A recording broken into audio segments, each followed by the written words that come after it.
We have an enemy, it's an unyielding enemy. It's an enemy that is vicious and bitter. It's an enemy which will resort to any tactics at any time to achieve the goal of destroying us as a society.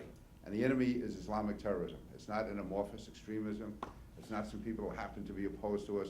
It's Islamic terrorism which opposes the very fiber for what we stand for with our Judeo-Christian Western values. We're parts of the Obama counterterrorism policy which are working, which have been successful.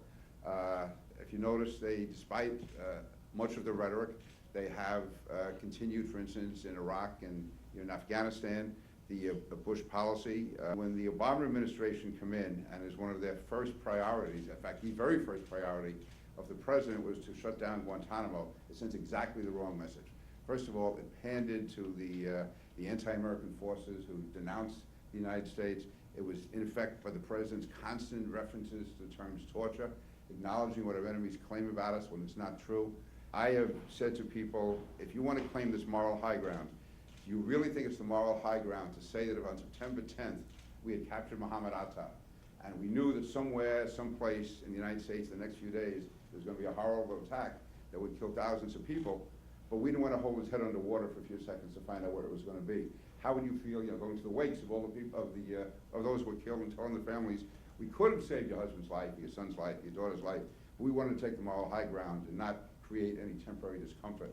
Another serious mistake that the president made was announcing, or having Eric Holder announce, that the 9/11 trials would be held in New York City. It was wrong for any number of reasons. One, to show the political bias or the liberal bias of the administration. They made that decision without speaking to anyone at all, in the city of New York involving security. The fact is, those trials should be held in Guantanamo. They should be held before military commissions. Yeah. And it should be, to me, there should even be no debate about it. That's the clearest thing you do in time of war. So I think we have to realize that that there has to be a separate, if you will, a separate system of justice, whether separate courts or whether just put them right into military tribunals. But to me, we should not be giving Miranda warnings to terrorists, certainly those captured in the act of attacking the United States. It makes absolutely no sense at all. There have been several almost successful attacks, and as far as the enemy is concerned, they were successful. The Christmas bomber made it to Detroit. His bomb didn't go off, but he made it. He made it through all the levels of security, was on the plane with an explosive device, and it just didn't go off. So that, as far as I'm concerned, is a successful attack by the enemy. And there are going to be others we're going to find. We're going to find these type of offshoots, of mutations of Al-Qaeda who will be coming after us.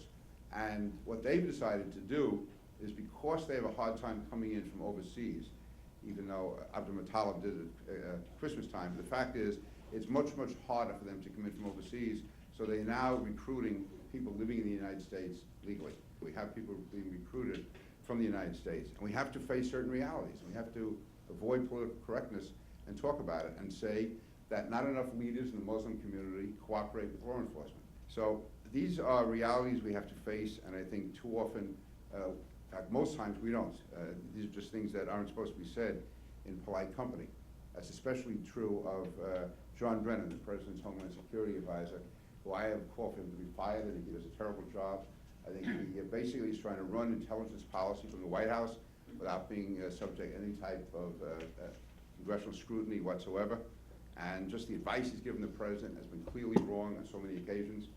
You have an administration that does not realize how evil this enemy is and the tactics that we have to use against it, and instead resort to just these glowing terms of, we're going to give people their constitutional rights. I don't know what constitutional right the terrorist has, which attacked the United States. The president, by saying that those who are captured in the future can only be interrogated according to the Army Field Manual, well, now the enemy knows exactly how to prepare for interrogation. They know exactly what the limits are as to what they're going to face. But we do need more surveillance, we do need more intelligence operations, and we do need more intelligence cooperation.